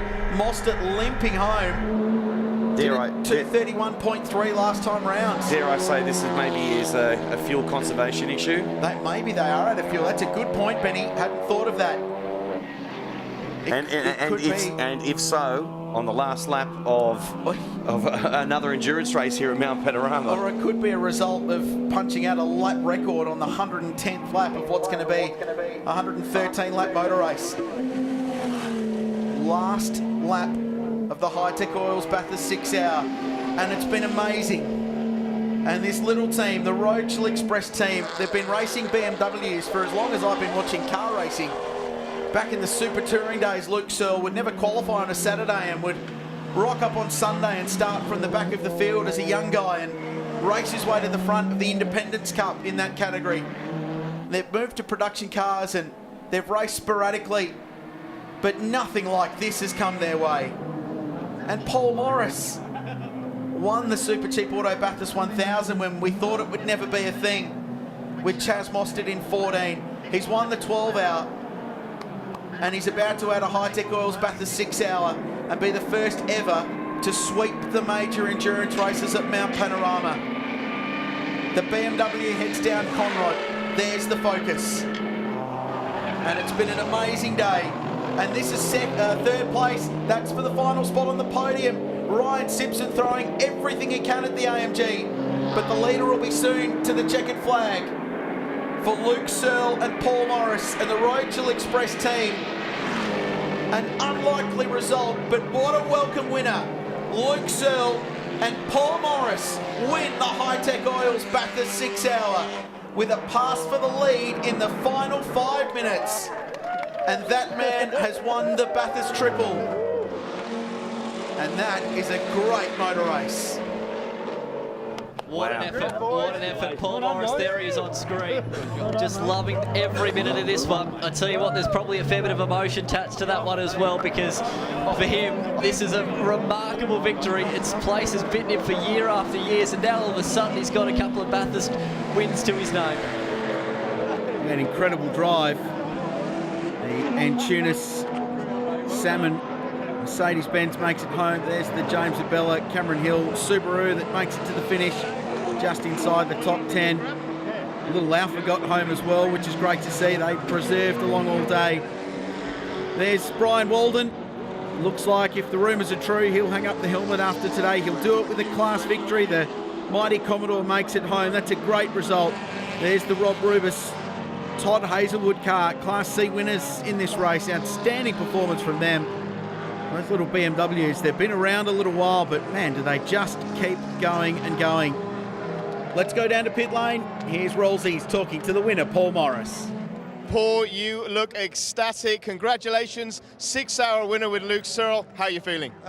Just stoked for Luke, really. He's one of Australia's best drivers, but he's one of those guys that slipped through the net, you know. He never quite got a professional drive, but man, did he wheel that car today. And we spoke before.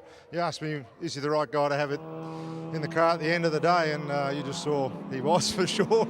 And you've just further etched your name in motorsport history, especially Bathurst history.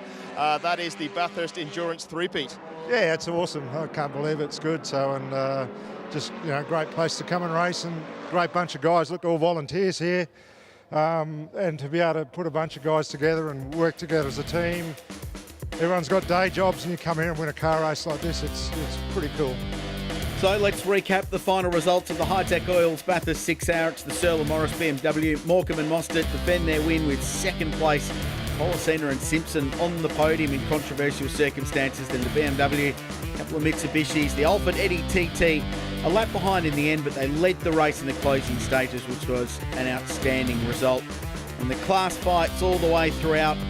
Searle and Morris, the A1 class, Barguana Lane and Simon's home in A2. And well done Perkins and Burgess, the B1 winners in that BMW that just finished a lap off the lead. Lots of happy class winners with the Hi-Tec Oils Bathurst 6 Hour.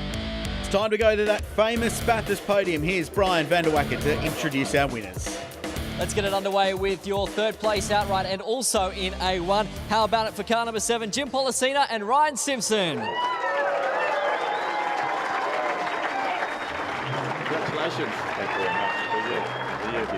We'll move on as well to second outright in second in Class A1. How about it for Nathan Morecambe and Chaz Mostert?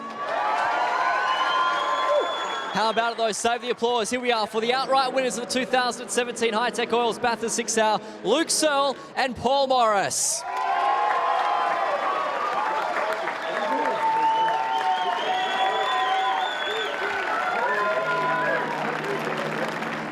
Luke, I'm going to grab you first, mate. What an unbelievable final stint there towards the end, where that was incredible. Talk us through what was going through your mind. I just had to get him. There was nothing going through my mind. He was in front of me and I wanted to pass him, but wow, he drove the wheels off it. And if he didn't have that small problem at the end, he would have won. So I can't thank Paul enough. I can't thank my father enough for buying me a car and paying for me to race. My father-in-law, Barry Graham, for setting up a brilliant car. My wife for letting me race. Thanks everybody for turning up. Awesome. And all my crew guys, thanks. Awesome. Well, there's Luke Searle. He's a happy man, and so he should be. He's won an incredible motor race. That's all the time we've got, and that wraps up the Hi-Tec Oils Bathurst 6 Hour for 2017. But don't worry, this race will be back on the Easter long weekend in 2018. We'll see you then.